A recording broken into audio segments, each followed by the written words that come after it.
Au nom du Père et du Fils et du Saint-Esprit. Amen. Esprit Saint, éclairez-nous. Frères et sœurs dans le Christ, frères et sœurs dans l'humanité, qui que vous soyez, nous prions pour vous tous, croyants ou pas. Aujourd'hui, nous allons parler de l'homme.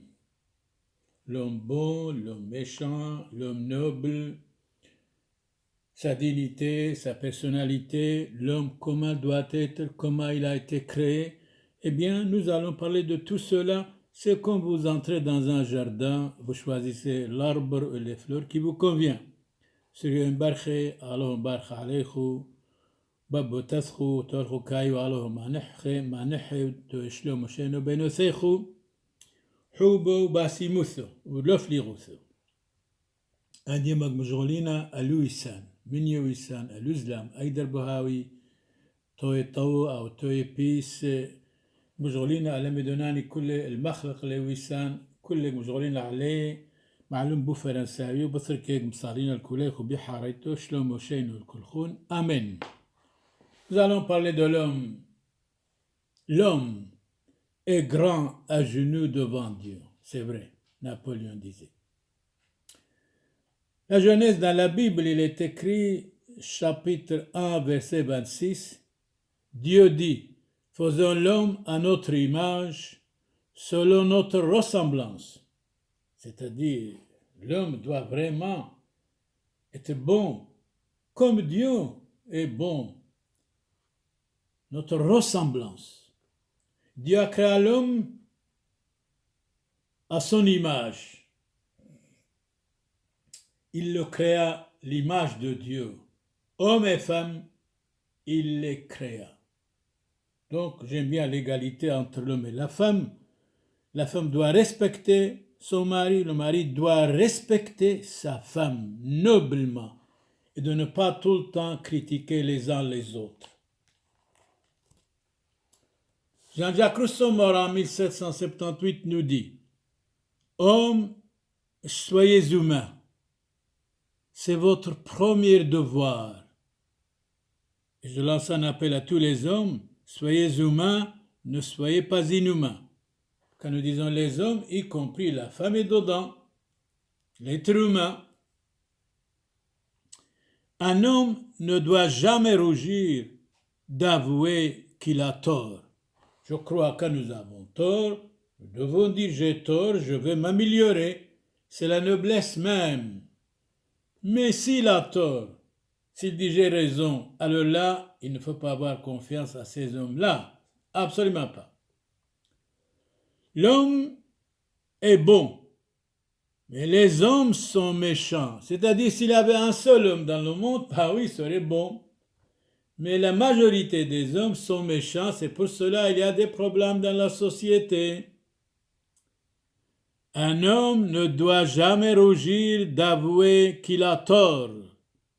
L'homme est bien, les hommes sont méchants. Donnons la parole à Saint Paul, 1 Corinthiens, chapitre 5, verset 13. Expulsez les méchants du milieu de vous. Moi, je crois qu'il faut l'éduquer. S'il n'écoute pas une fois, deux fois, trois fois, il faut dire, écoutez, monsieur, votre place n'est pas chez nous. C'est comme ça qu'il faut faire. Saint Paul ajoute aux Éphésiens, chapitre 4, verset 31, bannissez du milieu de vous toute méchanceté. Ça, c'est valable pour chacun de nous. Nous devons donc bannissez du milieu de vous toute méchanceté. Tout ce qui est égoïsme, ce qui est amour-propre, doit nous quitter absolument. Pascal intervient, mort en 1662. L'homme n'est qu'un roseau, le plus faible de la nature. Mais c'est un roseau pensant. Heureusement, l'homme pense, mais il est très faible, très vulgaire, très versatile, très changeant. De temps en temps, on ne sait pas combien il faut danser avec les hommes, sont tellement changeants, versatiles. Saint Paul de nouveau écrit aux chrétiens de Rome, chapitre 14, verset 1, « Faites bon accueil à celui qui est faible, dans la foi, sans discuter des opinions, c'est vrai, un homme qui est faible, qui est ignorant, nous devons faire bon accueil pour le former, pour l'instruire, pour l'éduquer. L'homme est le produit de ce qu'il attend. Si vous étiez né en chinois, vous parliez le chinois. L'homme est le produit de l'éducation. C'est l'éducation qui fait l'homme absolument, sur tous les plans, sur tous les niveaux. Et Saint Paul, de nouveau, il dit aux chrétiens corinthiens, chapitre 12, verset 10, « En effet, quand je suis faible, c'est alors que je suis fort. » C'est-à-dire, quand nous avons un peu de faiblesse, il ne faut pas démissionner. Quand nous avons quelques problèmes, il ne faut pas baisser les bras, il ne faut pas démissionner. Regardez Saint Paul. En effet, quand je suis faible, c'est alors que je suis fort. Chacun de nous doit être fort. Paul. Pascal, de nouveau, intervient. Il est mort en 1662. Pauvre homme, misérable homme, quelle chimère est-ce donc que l'homme? Quel monstre, quel chaos, quel désordre. C'est vrai, quand il est monstre, quand il est intolérant, quand il est surtout méchant, eh bien, on peut dire quel monstre, quelle chimère, Pascal a raison. Quel sujet de contradiction, Pascal ajoute. Vers de terre, gloire et rebut de l'univers. Pascal, nous voulons de nouveau écouter ça. Pascal est mort en 1662, pauvre homme, 2 points. Quelle chimère est-ce donc que l'homme, quel monstre, quel chaos, quel désordre, quel sujet de contradiction, vers de terre, gloire et rebut de l'univers. Pascal, certainement, vous avez raison, je suis d'accord avec vous. Le roi David, dans les psaumes, chapitre 22, verset 7, et il dit, « Et moi, allez, je vous écoute David, et moi, je suis un ver et non un homme. » C'est vrai, quand nous mourrons, notre corps, là, les vers vont manger notre corps. Sénèque ajoute, qu'est-ce que c'est l'homme? Point d'interrogation. Un être qui a besoin du secours des autres, certainement. Qu'est-ce que l'homme? Un corps faible, fragile, nu, par sa nature, sans force, de temps en temps, surtout quand il vieillit. Encore Saint Paul ajoute, 1 Thessaloniciens, chapitre 2, verset 4, « Mais comme Dieu nous a mis à l'épreuve pour nous confier l'Évangile. » C'est exact. Ainsi nous parlons non comme pour plaire aux hommes, mais à Dieu qui éprouve les cœurs. C'est vrai.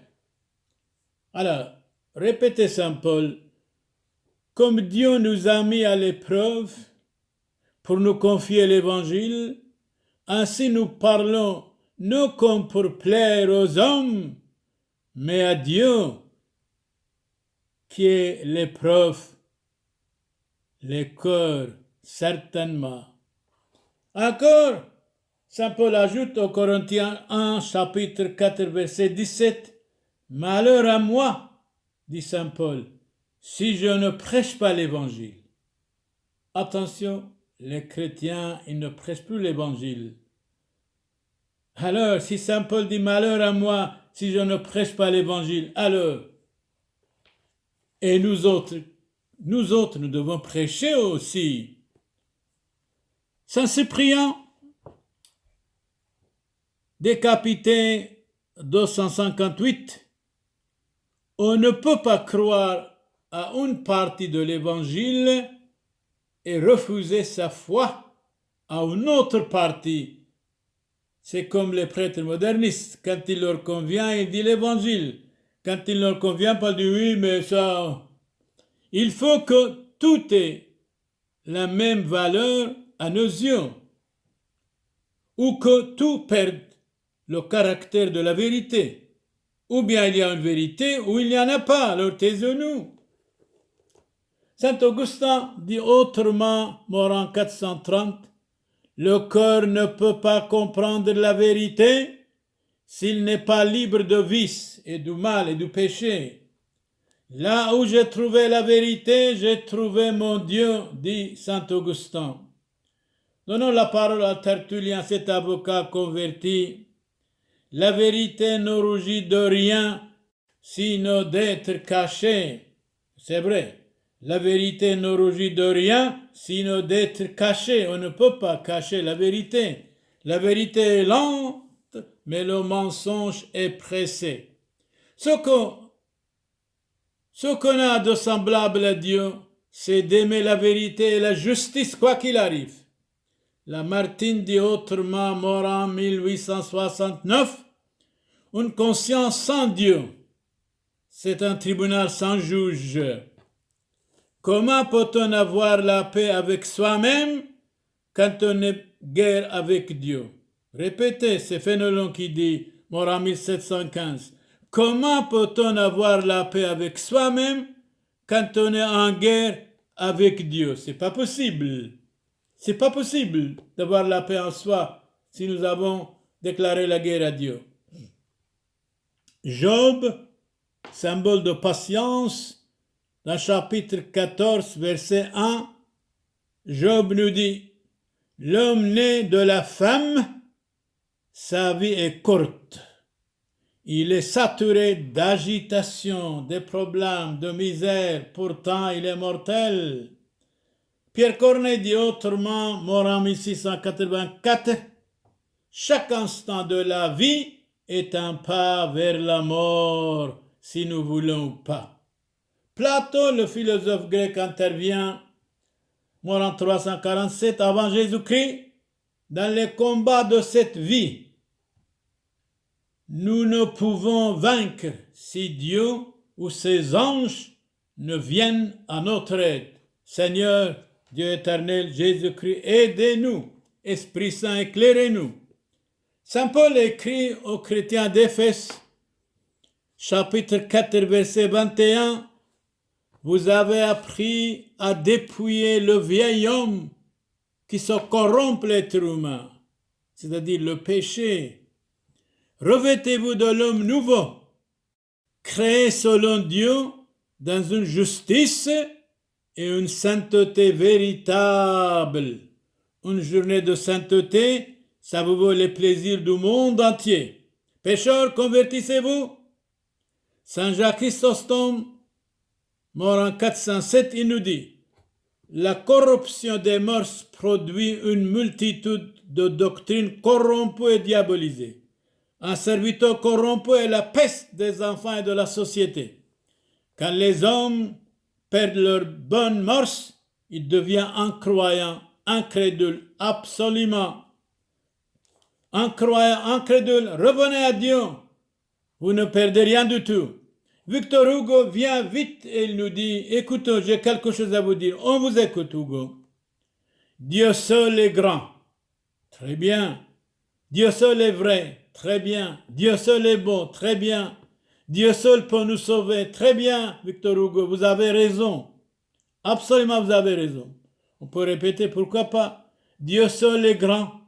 Dieu seul est vrai. Dieu seul est bon. Dieu seul peut nous sauver. C'est exact. C'est juste. Donnons la parole à Napoléon, mort en 1821. Il nous dit, l'homme n'est jamais si grand qu'à genoux devant Dieu. Et il nous dit autre chose même. Le cœur d'un homme d'État doit être dans sa tête pour gouverner le pays. Mais il ajoute aussi, le plus dangereux conseiller, c'est l'amour-propre. Méfions-nous de l'amour-propre. Et Napoléon ajoute, la religion chrétienne, celle d'un peuple civilisé, moralisé, spiritualisé. Elle élève l'homme, elle proclame la supériorité de l'esprit sur la matière, de l'âme sur le corps. Donc, Napoléon nous dit, la religion chrétienne est celle d'un peuple civilisé. C'est vrai. nous devons être civilisés, spiritualisés, moralisés. Napoléon a raison. Franchement, Napoléon, félicitations. Très bien même. Napoléon ajoute, les meilleures institutions deviennent vicieuses quand la morale cesse d'en être la base. Une société sans morale, c'est un arbre sans racines, tôt ou tard va tomber. Merci Napoléon, merci. Saint Augustin ajoute et nous dit, mort en 430, Dieu s'est fait homme afin pour que l'homme soit respecté, pour que l'homme soit honoré. Vous avez raison, Saint Augustin. Saint Antoine ajoute et nous dit, car la très sainte Vierge Marie est devenue la porte du ciel, l'ornement des apôtres. Mission des 12 apôtres. Les apôtres partirent prêcher la conversion. Ils chassaient beaucoup de démons, oignaient d'huile beaucoup de malades et les guérissaient. C'est exact. Voltaire, mort en 1778, intervient et nous dit, écoute bien attentivement ce que Voltaire dit. Il a dit beaucoup de choses, bien sûr. Il a dit beaucoup de choses. Le monde corrompre, être corrompu, voilà le monde.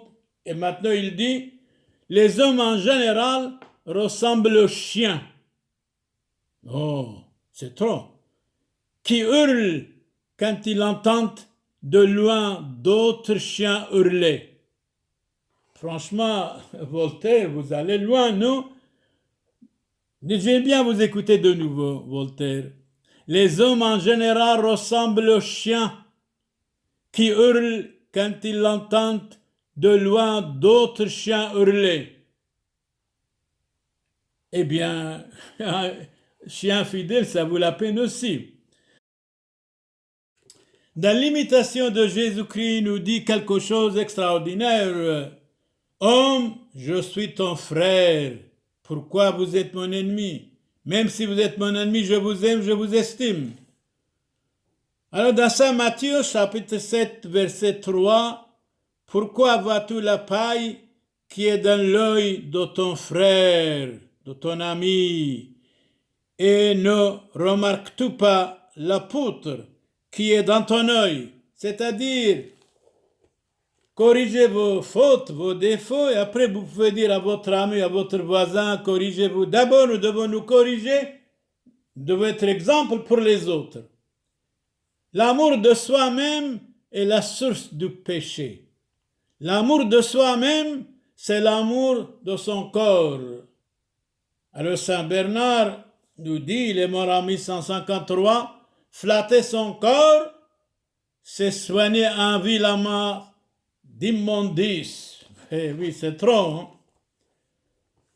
Saint Jérôme ajoute et nous dit, Saint Jérôme mort en 420, il ne faut pas que le corps soit brisé, mais qu'il soit gouverné, dominé. Domine ton corps, domine tes passions mauvaises.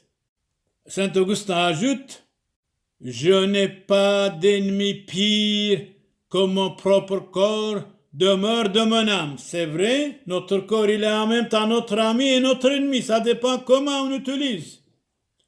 Sénèque vient autrement, il dit, on n'est jamais libre quand on se fait esclave du corps. Répétez Sénèque. On n'est jamais libre quand on se fait l'esclave du corps.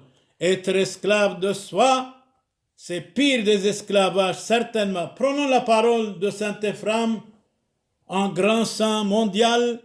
Il est mort en 373. Saint Éphrem nous dit, écoutez attentivement. Un mal très difficile à guérir, c'est l'amour propre de soi. L'amour propre. Attention, méfiez-nous de l'amour propre. Aimer Dieu, c'est s'aimer soi-même. C'est vrai, c'est la vérité. Aimer Dieu, c'est s'aimer soi-même. Platon dit autrement, l'expérience apprend que la source de tous les maux qui sillonnent la vie de l'homme, c'est le trop grand amour de soi-même. Sillonner, ça veut dire quoi? Traverser, parcourir, en tous ses sens, les routes qui sillonnent cette belle région, voitures qui sillonnent les routes, c'est ça qu'il veut dire. Alors, répétons Platon, l'expérience apprend que la source de tous les maux qui sillonnent la vie de l'homme, c'est le trop grand amour de soi-même. De temps en temps, nous devons aimer soi-même. De temps en temps aussi, nous devons méfier de nous-mêmes. Saint Jean l'évangéliste, chapitre 1, verset 9, nous dit « Le Verbe était la véritable lumière venant dans le monde, c'est-à-dire Jésus-Christ notre Seigneur. » Saint Paul, il écrit aux Galates, chapitre 6, verset 14, « Le monde crucifié pour moi et moi pour le monde. » Saint Jean, évangéliste, chapitre 8, verset 34, ajoute « Quiconque commet le péché est un esclave du péché. » Oh, tous les hommes demandent la liberté, mais quand ils pêchent, quand ils sont esclaves d'eux-mêmes, ils sont esclaves. Pécher, c'est se détourner volontairement de Dieu Tout-Puissant éternel qui nous a créés. Saint Matthieu, chapitre 18, verset 7, « Malheur à l'homme par qui le scandale arrive. » On n'a pas le droit de scandaliser les autres, les voisins ou les enfants. Frédéric le Grand, mort en 1688. Tout homme abrite en lui une bête sauvage. Ça, c'est vrai. C'est exact. Saint Matthieu, chapitre 16, nous dit « Que servira-t-il à un homme de gagner le monde entier s'il perd son âme ?» L'âme est immortelle. Lorsque l'esprit impur est sorti d'un homme, il traverse des lieux arides, cherche du repos et n'en trouve pas. Et après, il revient de nouveau. C'est pour cela, de temps en temps, nous bénissons les maisons quand les gens nous demandent gratuitement, bénévolement, même jusqu'à 300 km aller et venir. Pascal, mort en 1662, nous dit « La grandeur de l'homme est grande en ce qui se connaît misérable.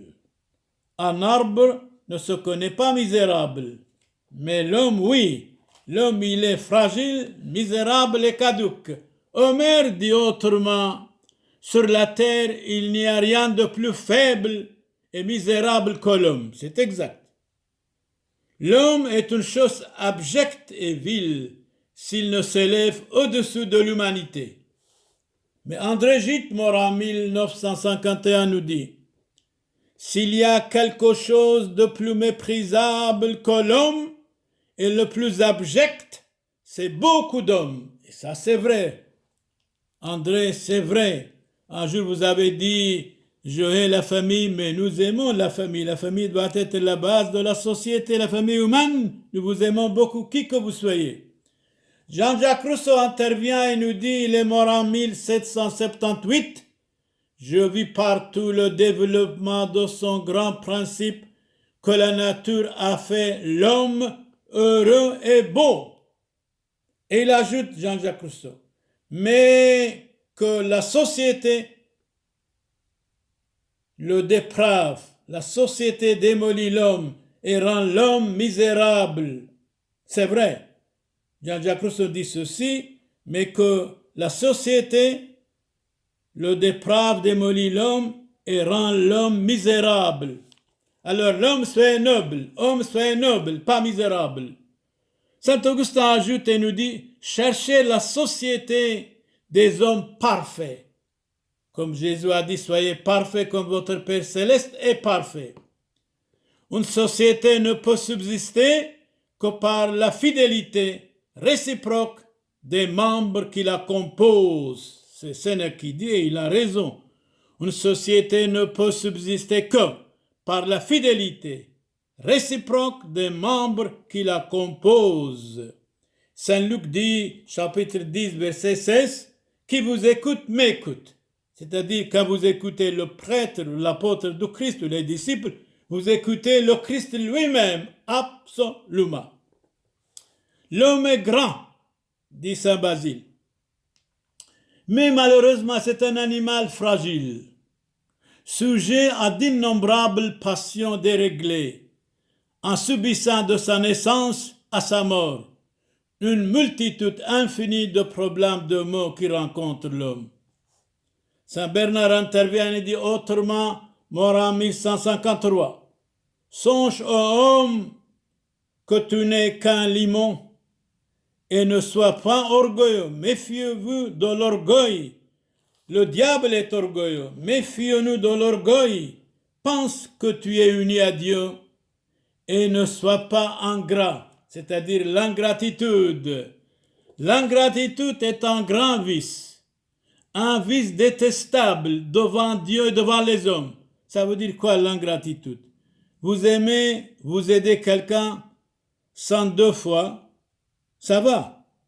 Mais sans la troisième fois, peut-être vous êtes occupé, vous n'avez rien à donner, eh bien, il devient ingrat, il tombe dans l'ingratitude, il va oublier les 100 fois que vous avez aidé, et il prend uniquement la fois que vous avez dit « je suis occupé, je n'ai pas d'argent aujourd'hui », eh bien, il devient votre ennemi. C'est ça l'ingratitude.